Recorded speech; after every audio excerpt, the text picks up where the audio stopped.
An immigrant shared his lunch with a beggar. The simple act, performed without expectation or fanfare, would alter the course of both their lives in ways neither man could have possibly imagined.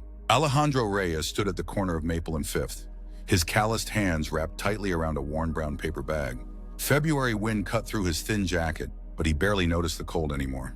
6 months in this new country had taught him many things: how to ignore hunger, how to stretch $5 across 3 days, how to sleep sitting up on the bus during his 2-hour commute to the construction site.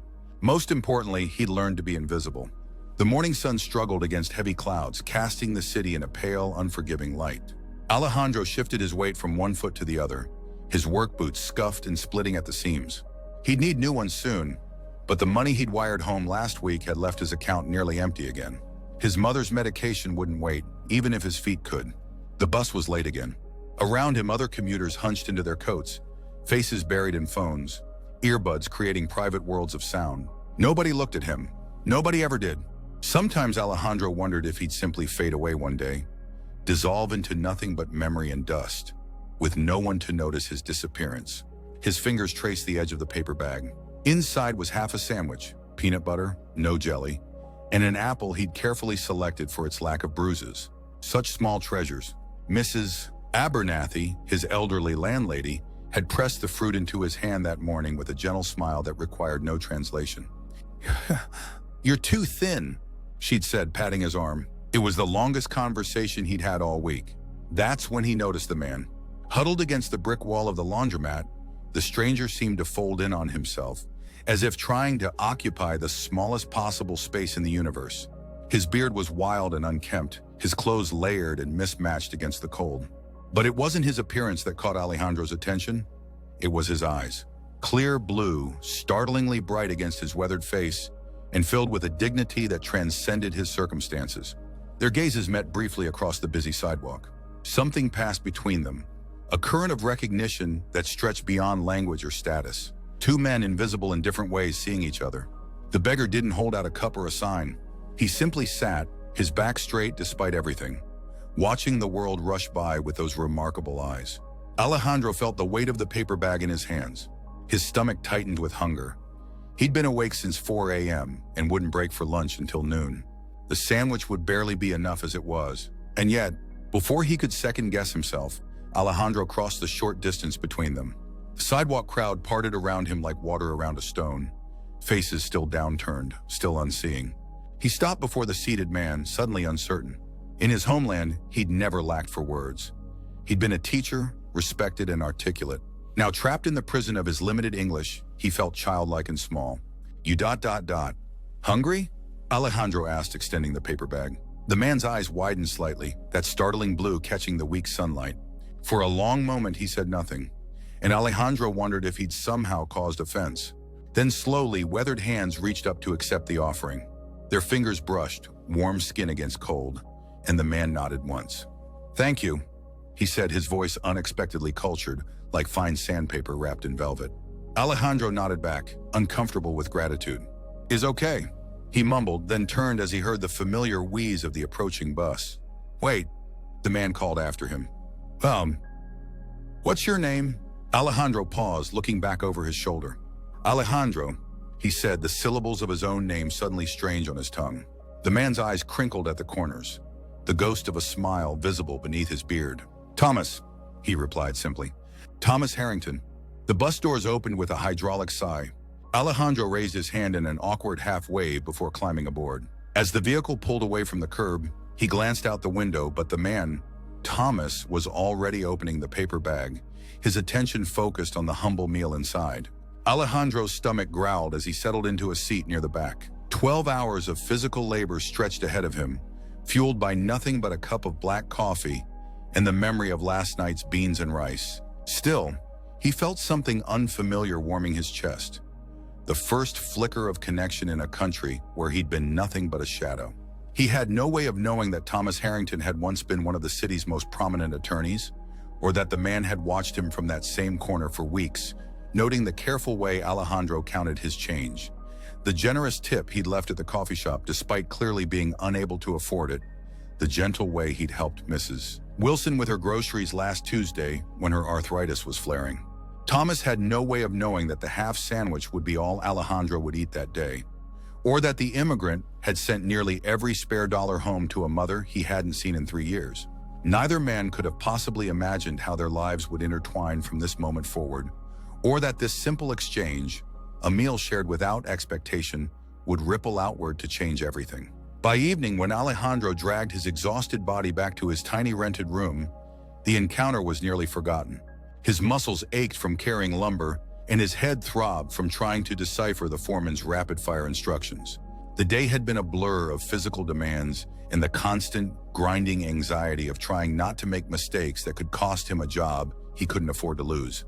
He fumbled with his key in the lock, fingers stiff from cold and overuse. The single room that had become his home was barely larger than a storage closet. A narrow bed, a hot plate balanced on a wobbly dresser, a sink with temperamental plumbing.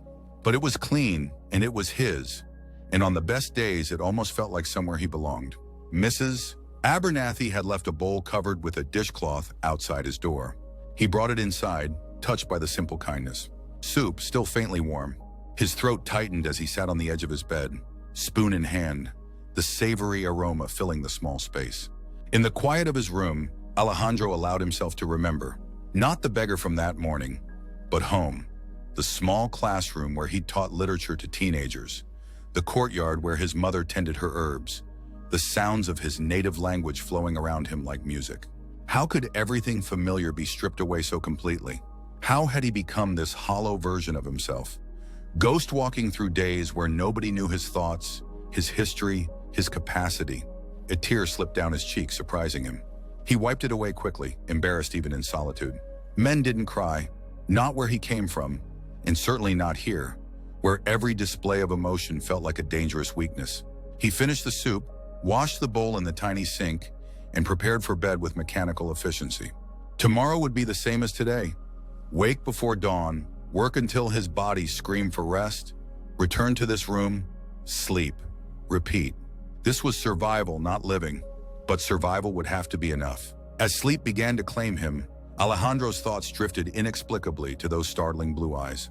The dignity in them, the recognition. For a fleeting moment before consciousness slipped away entirely, he wondered if he might see Thomas Harrington again. He did, but not in any way he could have anticipated.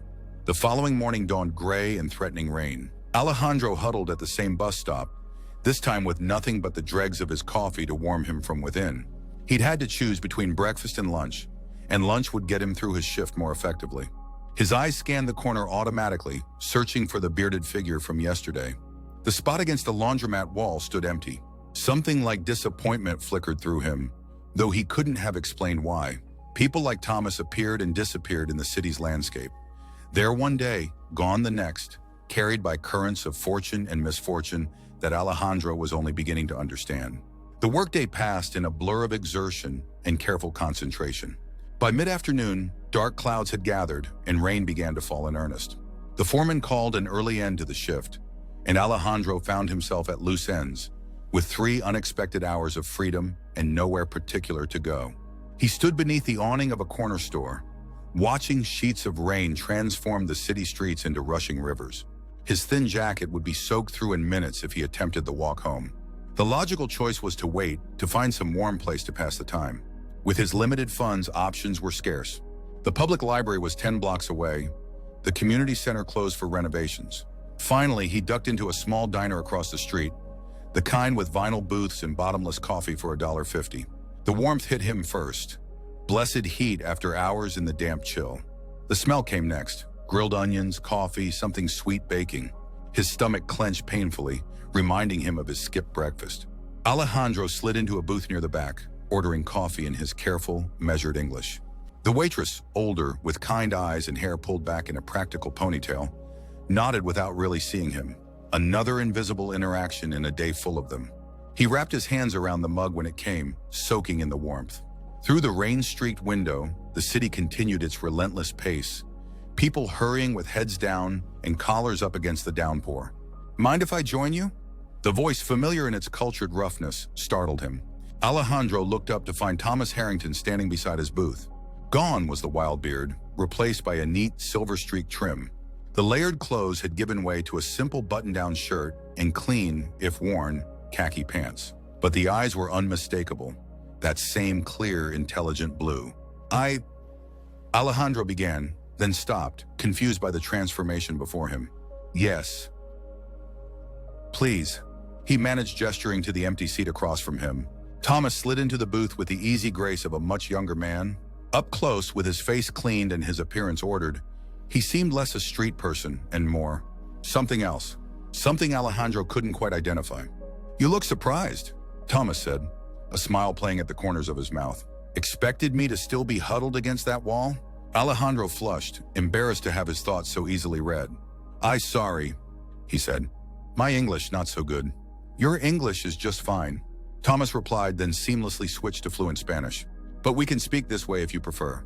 The sound of his native language, spoken with unexpected proficiency, nearly undid Alejandro. He blinked rapidly, fighting back a sudden, overwhelming urge to weep. It had been months since he'd heard Spanish spoken by anyone other than himself. His quiet prayers at night, his whispered reassurances when the loneliness became too much to bear. How? He began in Spanish, voice thick with emotion.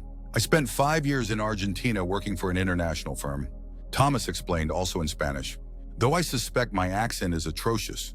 No, Alejandro said quickly. It's perfect. He trailed off, unable to articulate what it truly was. A lifeline thrown to a drowning man. A sudden recognition after months of being unseen. The waitress appeared at their table, eyebrows rising slightly at the sight of Thomas. Unlike her reaction to Alejandro, she seemed to actually see the older man. Well, look what the cat dragged in, she said, her tone holding a curious mixture of exasperation and fondness. Been a while, Tom. Hello, Maggie, Thomas replied with a small nod. Still making the best apple pie in the city? You know it. She glanced between the two men. You two know each other? Thomas's eyes met Alejandro's across the table. Something unspoken passed between them. A question, perhaps, or the beginnings of a secret. We're getting there, Thomas said finally, returning his attention to the waitress. 2 slices of that pie, if you would, and another coffee.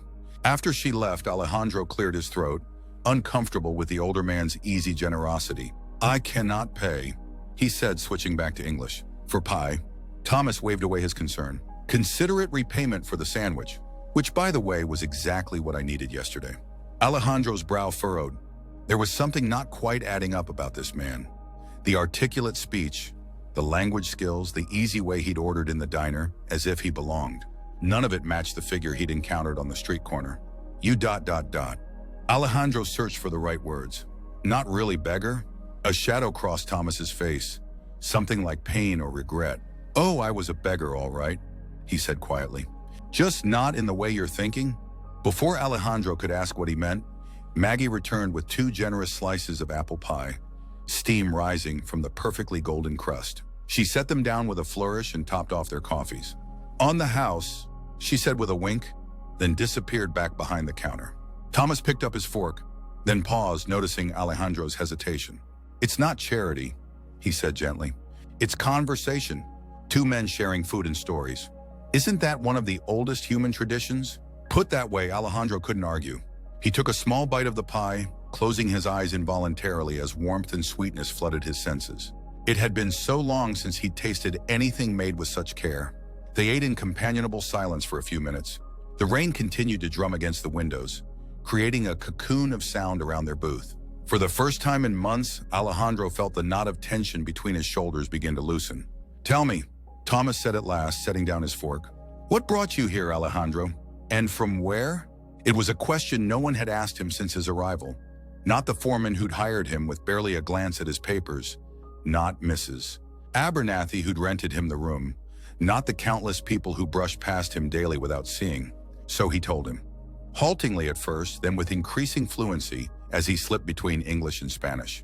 He told him about the university closure in his hometown, the mounting medical bills for his mother's heart condition, the promises of construction work from a cousin's friend who then disappeared with half of Alejandro's savings. He spoke of his credentials that meant nothing here, the literature classes he'd taught, the students who'd written him letters when they heard he was leaving. Thomas listened with complete attention, his blue eyes never wavering, asking occasional questions that revealed a sharp mind and genuine interest. As Alejandro spoke, he felt something shift inside him, as if pieces of himself that had been carefully packed away were being unwrapped and examined in the light. "And you?" Alejandro asked finally, realizing he'd been talking for nearly an hour. "Your story." Thomas's face closed slightly, like shutters drawn against approaching storm. "My story," he repeated almost to himself. "That's a complicated one." "I have time," Alejandro said, surprising himself with his boldness. The older man's mouth quirked in a half-smile. "Yes, I suppose you do today." He glanced at the window where the rain had finally begun to ease. "But perhaps that's a story for another meeting." Disappointment flickered through Alejandro, though he couldn't have explained why.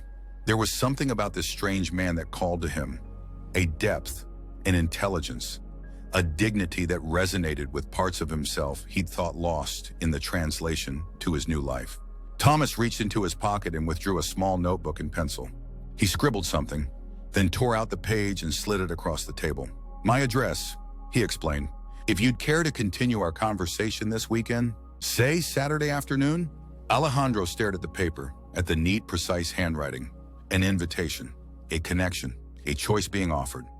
Yes," he said, carefully folding the paper and tucking it into his wallet. "Saturday." Thomas nodded once, then slid out of the booth. He stood for a moment, framed against the diner window, rain-washed light creating a halo effect around his silver-streaked hair. "Thank you for the sandwich, Alejandro," he said quietly. "Some gifts matter more than the giver can possibly know." Then he was gone, the bell above the door jingling in his wake. Alejandro sat for a long time afterward, his coffee going cold, turning the encounter over in his mind like a strange stone found on an unfamiliar beach. Outside, the rain stopped completely, and weak sunlight began to break through the clouds. For the first time in months, he felt something uncurl within his chest, something small and fragile and dangerously like hope. The address led Alejandro to a neighborhood he'd never visited before. Not upscale exactly, but solid, respectable. Row houses with small, tidy gardens and wrought iron fences. The kind of place where people knew their neighbors' names and noticed unfamiliar faces. He felt conspicuous as he walked down the tree-lined street, checking the address against the paper in his hand. His best shirt, washed and ironed with painstaking care, still looked shabby compared to the well-dressed couples and families he passed. More than once he considered turning back, returning to the safety of his anonymous existence. But something drove him forward. Curiosity, perhaps, or hunger for connection that went deeper than his daily exchanges of nods and mumbled greetings. Number 437 was a narrow brick townhouse, distinguished from its neighbors by a profusion of potted plants on the small front stoop. No name on the mailbox, just the number in tarnished brass. Alejandro hesitated, then climbed the 3 steps and knocked. Long moments passed. He was about to knock again when the door swung open. Thomas stood in the doorway, backlit by warm interior light. He wore a cardigan over a white shirt, reading glasses perched on his nose. The effect was professorial, a far cry from both the street person of their first meeting and the quietly dignified man from the diner. "Alejandro," he said, genuine pleasure warming his voice. "You came." "I said I would," Alejandro replied simply. Thomas stepped back, gesturing him inside. "Indeed you did." A man of his word. The interior of the house was modest but comfortable. Worn furniture that spoke of use rather than neglect. Walls lined with overflowing bookshelves. A small fireplace with actual flames dancing behind a protective screen. The air smelled of coffee and something baking, reminiscent of the diner but more intimate. "Your home is very nice," Alejandro said, the polite phrase feeling inadequate for the warmth he felt emanating from the space. "It serves its purpose," Thomas replied, leading him into a small sitting room. "Please make yourself comfortable." "Coffee?" Alejandro nodded, perching on the edge of an armchair, while Thomas disappeared into what he presumed was the kitchen. His eyes traveled around the room, noting details. Framed photographs on the mantel, their subjects indistinct from this distance. A law degree hanging slightly askew on one wall. Books in at least 3 languages that he could identify. Thomas returned with 2 mugs and a plate of cookies, setting them on the coffee table between them. "Homemade," he said, gesturing to the cookies, "though I can't take credit. My neighbor, Mrs. Kaczynski, keeps me well supplied in exchange for watching her cat when she visits her daughter." The casual domesticity of the explanation put Alejandro slightly more at ease. He took a cookie, biting into it with appreciative murmur. "So," Thomas said, settling into the chair opposite, You had questions about my story. Alejandro hesitated, suddenly unsure of his right to inquire into this man's life. If you wish to tell me, he said carefully. Thomas's eyes crinkled at the corners, that ghost smile Alejandro was beginning to recognize. I invited you here, didn't I? He took a sip of his coffee, seeming to gather his thoughts. Where to begin? I suppose with the most obvious question, what was a reasonably well-dressed, apparently educated man doing sitting against a laundromat wall in February? Alejandro nodded, relieved to have the question asked for him. The short answer is that I was conducting an experiment, Thomas said, then shook his head slightly. No, that sounds too calculated, too cold. Let's call it an exercise in perspective. He leaned back in his chair, his gaze turning inward. I was, for most of my adult life, a corporate attorney. Successful by most metrics. Partner in a prestigious firm, comfortable income, respect in professional circles. I worked with international companies, handled complex litigation, built a reputation for thoroughness and discretion. Thomas paused, taking another sip of coffee. I was also, for most of that same life, utterly blind to the reality of most people's existence. My world was boardrooms and business class, as expense accounts and executive decisions. People were either useful to me or they weren't. I didn't see them, not really. The frank self-assessment surprised Alejandro. Most successful men he'd known had worked hard to maintain illusions about themselves, constructing elaborate justifications for their priorities and choices. What changed? He asked. Thomas set down his mug. Cancer, he said simply. Pancreatic. 3 years ago. The kind that comes with statistics no one wants to hear. Alejandro felt a cold weight settle in his stomach. I'm sorry, he said, the inadequate phrase all he could offer. Don't be, Thomas replied with a wave of his hand. Plot twist, I'm still here. One of the statistical outliers. Aggressive treatment, experimental protocols, and what my doctors call remarkable response. In remission for 14 months now. Relief flooded through Alejandro, surprising him with its intensity. He barely knew this man, and yet the thought of his death felt personally painful. But, Thomas continued, nothing clarifies perspective quite like writing your own obituary, which my therapist suggested as an exercise during treatment. I looked at the life I'd built, the legacy I would leave, and found it. Wanting, his voice had grown softer, almost contemplative. Professional accomplishments, yes. Material comfort, certainly. But connections? Real impact on individual lives? The kind of difference that ripples outward through generations? Very little. He stood suddenly, crossing to the mantelpiece and picking up one of the framed photographs. He studied it for a moment before handing it to Alejandro. The photo showed a younger Thomas with a woman and teenage boy, all three smiling against a backdrop of mountains. Family resemblance was evident in their features. My ex-wife Caroline, our son Michael, Thomas explained. This was taken the summer before Michael left for college. The last vacation we took together before the divorce. Alejandro studied the image, noting the genuine happiness captured there. What happened? He asked, then immediately backtracked. I'm sorry. Too personal. Thomas shook his head. No, it's relevant. What happened was simple and tragic in the way that most relationship failures are. I prioritized work over family. Not dramatically, not with grand pronouncements or explicit choices, just the slow erosion of presence, missing dinners, rescheduling weekends, half listening to conversations while mentally reviewing case details. He reclaimed the photograph, replacing it carefully on the mantel. By the time Michael was in college, Caroline and I were effectively strangers living in the same house. The divorce was almost a formality. Alejandro nodded, understanding this particular erosion all too well. He'd watched his own father disappear into work, returning home too exhausted for real connection, until one day he simply didn't return at all. After the cancer diagnosis, Thomas continued returning to his seat. I reached out to them both. Attempted reconciliation, not of the marriage, but of the relationships. Caroline was gracious but distant. Michael was angrier. Rightfully so. And now? Alejandro asked. A small, genuine smile touched Thomas's lips. Progress. Slow, careful progress. Michael has a daughter now, my granddaughter Eliza. I see them once a month. It's more than I deserve. The conversation paused as they both sipped their coffee. The comfortable silence of two people sharing weighted thoughts. But this doesn't explain the laundromat wall, Alejandro prompted gently. Thomas's expression shifted to something more self-deprecating. Ah, yes, my homelessness. After treatment, after reassessing everything, I decided to understand, really understand, what invisibility feels like, how it shapes a person to be unseen, to exist in spaces without being acknowledged. He gestured around the room.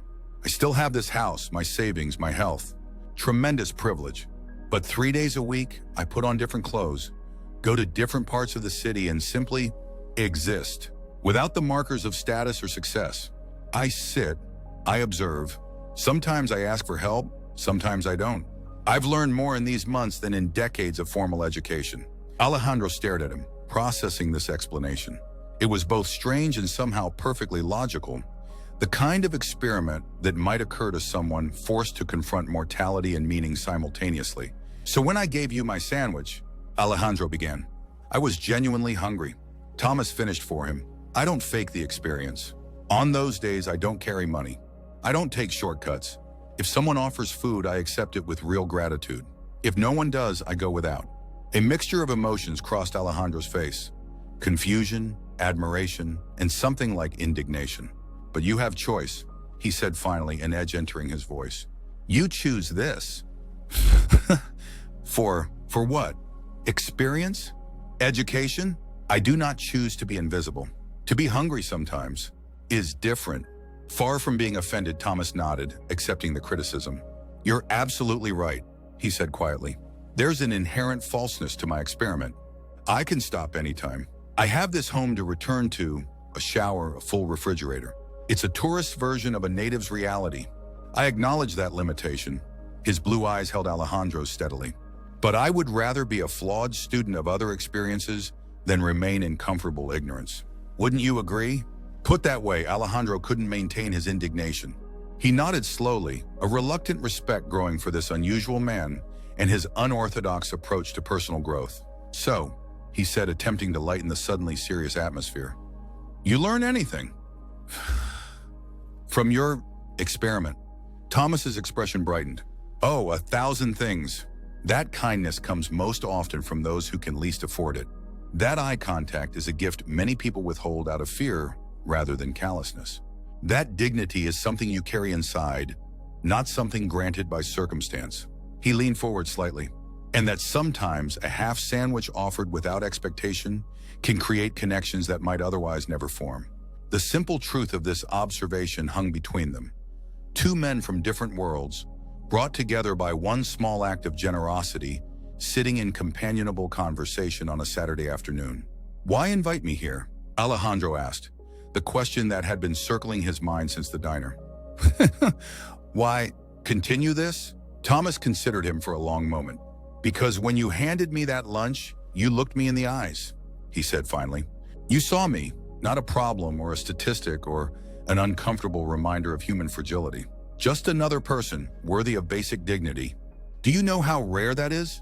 Before Alejandro could respond, Thomas rose again, this time disappearing into another room. He returned moments later with a leather portfolio, which he placed on the coffee table between them. I have a proposition for you, he said, his tone shifting to something more businesslike. An opportunity if you're interested. Alejandro tensed slightly, wariness returning. In his experience, propositions from people with more power and resources rarely came without complicated strings. Thomas must have read his expression. Not charity, he clarified quickly. A legitimate opportunity that would benefit us both. May I explain? After a moment's hesitation, Alejandro nodded. I mentioned my law practice. Thomas began, opening the portfolio to reveal various documents. What I didn't mention is that I specialized in immigration and international business law for much of my career.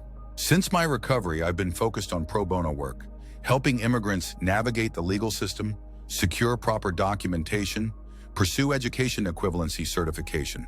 He extracted a brochure from the portfolio and handed it to Alejandro. I've started a small foundation. We provide scholarships, legal assistance, and mentoring programs. What we lack are staff who truly understand the immigrant experience from the inside, especially those with education backgrounds who can help develop our teaching programs.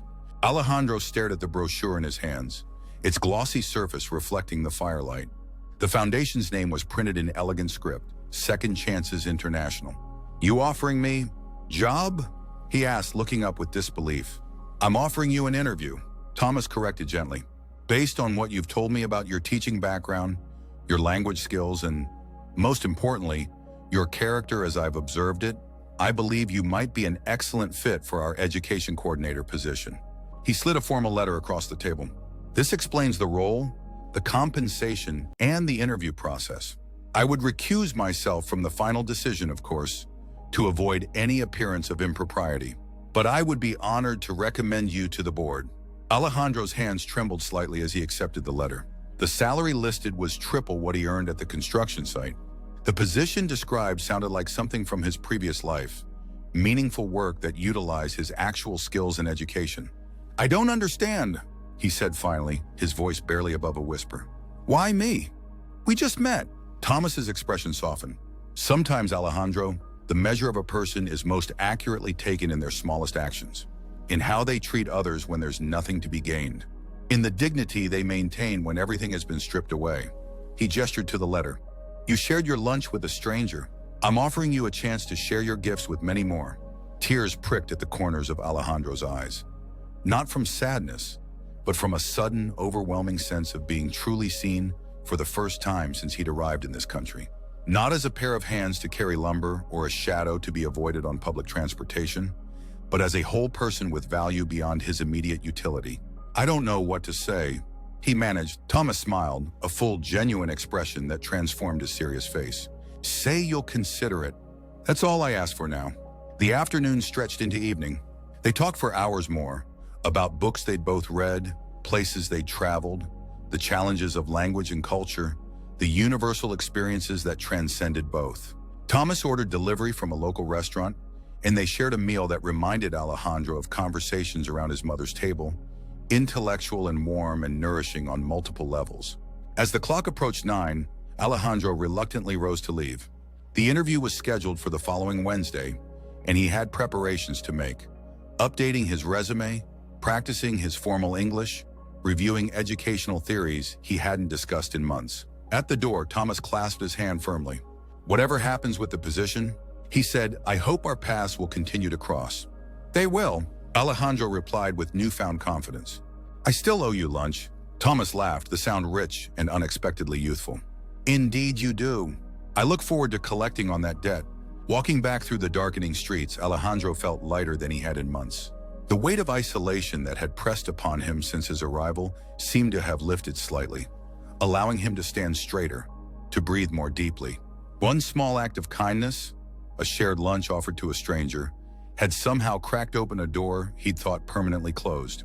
Beyond that door lay possibilities he'd stopped allowing himself to imagine. Meaningful work, genuine connection, a path forward that honored who he had been while embracing who he might become.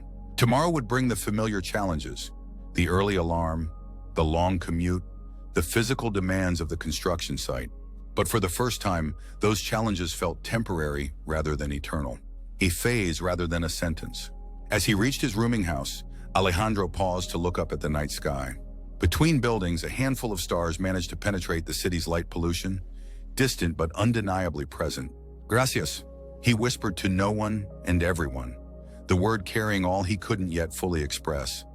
Gratitude for unexpected connections, for second chances, for the strange and winding paths that somehow lead exactly where we need to go, if only we have the courage to follow them. The interview was scheduled for 2 p.m. on Wednesday.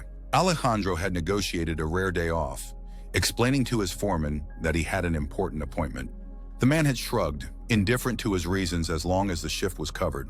In his tiny room, Alejandro stood before the cracked mirror above his sink, critically assessing his appearance. He'd visited a discount store and spent precious dollars on a new button-down shirt and tie. His slacks had been carefully pressed with the small iron misses Abernathy had lent him. His hair was neatly trimmed, courtesy of Eduardo from the 3rd floor, who'd been a barber back in Honduras. He looked presentable, professional even, a shadow of the man he'd been before, beginning to solidify once more. The foundation's offices were located downtown, in a modest building that housed several nonprofit organizations. Alejandro arrived 30 minutes early, his stomach tight with nervous anticipation. The receptionist, a young woman with a warm smile and a hijab, directed him to a small waiting area. "Mr. Harrington mentioned you'd be coming," she said, her accent suggesting North African origins. "He speaks very highly of you."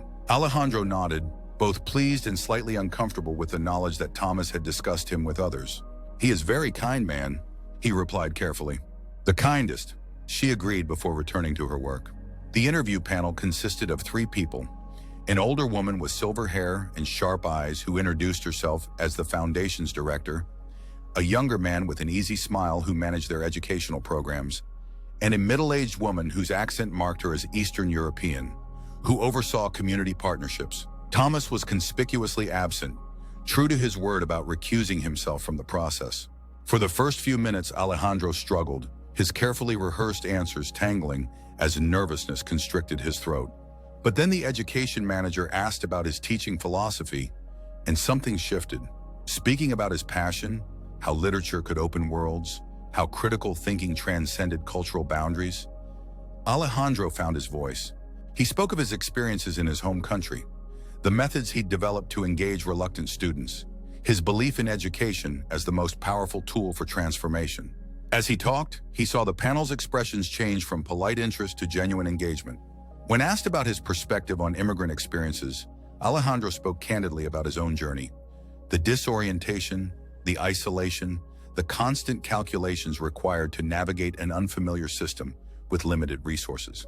But also, he added, warming to the subject, I see great strength in immigrant communities. Resilience, creativity and problem solving, deep appreciation for opportunities that others might take for granted. These are valuable perspectives to bring into educational settings. The interview, scheduled for 30 minutes, stretched to nearly an hour. By the end, Alejandro felt drained but strangely exhilarated. Whether or not he got the position, he had been heard. His knowledge, his experiences, his very self had been acknowledged as having value. The director shook his hand firmly as he prepared to leave. We'll be in touch very soon, Mr. Reyes, she said. Thank you for your time and your thoughtful responses. Outside, the late afternoon sun cast long shadows across the sidewalk. Alejandro stood for a moment, adjusting to the transition from the intensity of the interview to the ordinary flow of city life around him. How did it go? He turned to find Thomas approaching, a tentative smile on his face. I thought you not part of process, Alejandro said, unable to keep a matching smile from spreading across his own features. Thomas shrugged unapologetically. I'm not, but that doesn't mean I can't be interested in the outcome. He gestured toward a small park across the street. Walk with me? They crossed together, finding an empty bench beneath a flowering dogwood tree. For a few minutes, they sat in companionable silence, watching children play on nearby swings while their parents chatted on adjacent benches. I think went well, Alejandro said finally. They asked many questions, seemed interested in my answers. I'm not surprised, Thomas replied. You have a great deal to offer. The simple affirmation, delivered without condescension or exaggeration, warmed Alejandro more than effusive praise might have. It spoke to a recognition of inherent worth that had nothing to do with circumstance or status. Thank you, he said quietly, for opportunity, for seeing me. Thomas turned to face him directly. There's something I need to tell you, he said, his expression suddenly serious. Something I've been considering since our conversation on Saturday. Alejandro tensed, bracing himself for some revelation that might change his understanding of everything that had transpired between them. I've been thinking about legacies. Thomas continued, his gaze steady, about what we leave behind and who we entrust with carrying forward the things that matter to us. He reached into his jacket pocket and withdrew an envelope, turning it over in his hands thoughtfully before speaking again. I mentioned my foundation, but I didn't fully explain its origins. When I was diagnosed, when the prognosis was at its most grim, I restructured my estate. Half to my son and granddaughter, of course. But the other half, he tapped the envelope against his knee. The other half I designated for the foundation to continue its work after I'm gone. Alejandro nodded, still not understanding where this conversation was heading. The foundation needs leadership, Thomas said. People who understand its mission not just intellectually but viscerally. People with both the skills to manage its programs and the personal experience to guide its vision. He handed the envelope to Alejandro. This is a codicil to my will. It names you as a potential board member for the foundation, should you accept the position we interviewed you for today and remain with the organization for at least 1 year. Alejandro stared at the envelope in his hands, stunned into silence. Board membership, a position of real authority and influence in an organization doing meaningful work. It was so far beyond what he'd allowed himself to hope for that he couldn't immediately process the implications. But you barely know me, he said finally, echoing his words from their previous meeting. Thomas smiled, a hint of mischief in his eyes. I'm a good judge of character. It's what made me effective in my previous career. Besides, his expression softened. Sometimes the most important connections in our lives form in an instant of recognition. Don't you agree? Alejandro thought of that moment at the bus stop, their eyes meeting across the crowded sidewalk, the current of understanding that had passed between them. Perhaps Thomas was right. Perhaps some connections transcended conventional timelines and logical progressions. I don't know what to say, he admitted. You don't need to say anything now, Thomas replied. This is a future possibility, not an immediate obligation. For now, focus on the interview results, on the potential position. The rest will unfold as it should. They sat together a while longer, watching as the park gradually emptied. Parents calling children home for dinner, the shadows lengthening across the grass. There was comfort in this shared silence, a sense of being understood without the necessity of words. Finally, Thomas stood, extending his hand to help Alejandro to his feet. I should get home, Mrs. Kaczynski's cat needs feeding, and I have some paperwork to finish. Alejandro rose, still holding the envelope. Thomas, he said, finding it strange to use the older man's first name, but feeling it was right for this moment. Why me? Really? Thomas considered the question with the seriousness it deserved. Because when you had almost nothing, he said finally, you still found something to share. That tells me everything I need to know about how you'll handle having more. The simplicity of the answer, its fundamental truth, settled into Alejandro's understanding like a stone dropping into still water, creating ripples that would continue long after this moment had passed. They parted ways at the edge of the park, Thomas heading east toward his townhouse, Alejandro west toward his rented room. But the distance between their worlds had narrowed considerably since that first encounter at the bus stop. The immigrant and the former attorney, the giver and receiver of an unexpected kindness, now bound by something that defied easy categorization. 2 days later, Alejandro received the call. The position was his if he wanted it. The starting date was flexible, the salary non-negotiable, and even higher than initially indicated. The potential for growth within the organization significant. That evening, he sat on his narrow bed, phone in hand, staring at the faded wallpaper of his rented room. Everything was about to change. Again. But this time, the change felt like an opening rather than a closing, an expansion rather than a contraction. He dialed his mother's number, the international connection crackling slightly before her voice. Beloved, familiar, filled his ear. Mama, he said, his voice thick with emotion. I have news. As he told her everything, the chance encounter, the unexpected friendship, the new position, Alejandro felt pieces of himself knitting back together. The teacher, the son, the man of dignity and purpose, all versions of himself that had seemed lost in translation were finding their way back into the light. It started with a sandwich, he told her, laughing through tears at the absurdity and beauty of how life could turn on such small moments. Just half a sandwich I shared with a stranger. His mother's response, warm and wise across the miles, would stay with him through all that followed. Mi hijo, the smallest seeds often grow into the strongest trees. This is what I always taught you, that generosity is never wasted, even when the ground seems too hard to nurture growth. 6 months later, Alejandro stood in the community center attached to the foundation's offices, watching as a group of recent immigrants practiced English conversation in small groups. His office, a small but sun-filled space down the hall, contained framed photographs of his family alongside his teaching credentials, finally validated through an equivalency program the foundation had helped him navigate. He'd moved from Mrs.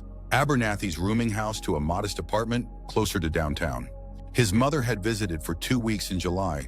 Her health improved enough for travel, her pride in his new position evident in every proud introduction she made to his colleagues. And Thomas had become a fixture in his life. Mentor, friend, unexpected family in a place where Alejandro had once felt completely alone.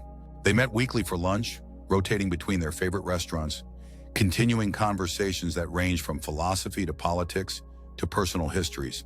Thomas had introduced Alejandro to his son and granddaughter, including him in occasional family gatherings that grew less awkward with each occurrence. The foundation thrived under its collaborative leadership, expanding its programs to include legal clinics, language classes, and cultural exchange events. Alejandro's role had grown to encompass curriculum development and staff training, utilizing his teaching background in ways that fulfilled him professionally while serving a community he deeply understood. On this particular afternoon, Thomas joined him at the back of the classroom, observing the language practice with evident satisfaction. Remarkable progress, he noted quietly, indicating a young woman who had arrived just weeks earlier, barely able to introduce herself, now engaged in animated conversation with a study partner. Alejandro nodded, feeling the particular pride of a teacher witnessing growth. "She is very determined," he replied. Like many of us, Thomas's expression grew contemplative. "Do you ever think about it?" he asked. "How differently things might have gone if you hadn't offered me that sandwich that morning." Alejandro considered the question seriously. "Sometimes," he admitted, "but I think perhaps we were meant to meet one way or another. If not then, perhaps another day, another way." Thomas smiled at this unexpected philosophy. "Fate, Alejandro? I wouldn't have taken you for a believer in predestined encounters. Not fate exactly," Alejandro clarified, watching as the conversation groups rearranged themselves for a new exercise. "More like recognition. Some people, when we meet them, we recognize something essential. Something that calls to parts of ourselves we've forgotten or never fully understood." He turned to face Thomas directly. "That morning at bus stop, I saw something in your eyes. Dignity, yes. Intelligence. But also a kind of loneliness that matched my own. I think we would have found each other eventually." Thomas blinked rapidly, clearly moved by this assessment. "Well," he said after a moment, his voice slightly rough, "I'm grateful we didn't have to wait any longer than we did." As the language class concluded, students gathering their materials and exchanging goodbyes, Alejandro felt a profound sense of rightness settle over him. This place, these people, this work, it had become his new home, not replacing what he'd left behind, but building upon it, creating something that honored his past while opening doorways to unimagined futures. Later that evening, walking home beneath a sky painted in sunset colors, Alejandro passed a man sitting on a bench near the park, his possessions gathered in a weathered backpack beside him.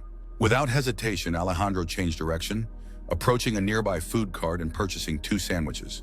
He sat beside the stranger, offering one of the wrapped parcels without ceremony. "Hungry?" he asked simply.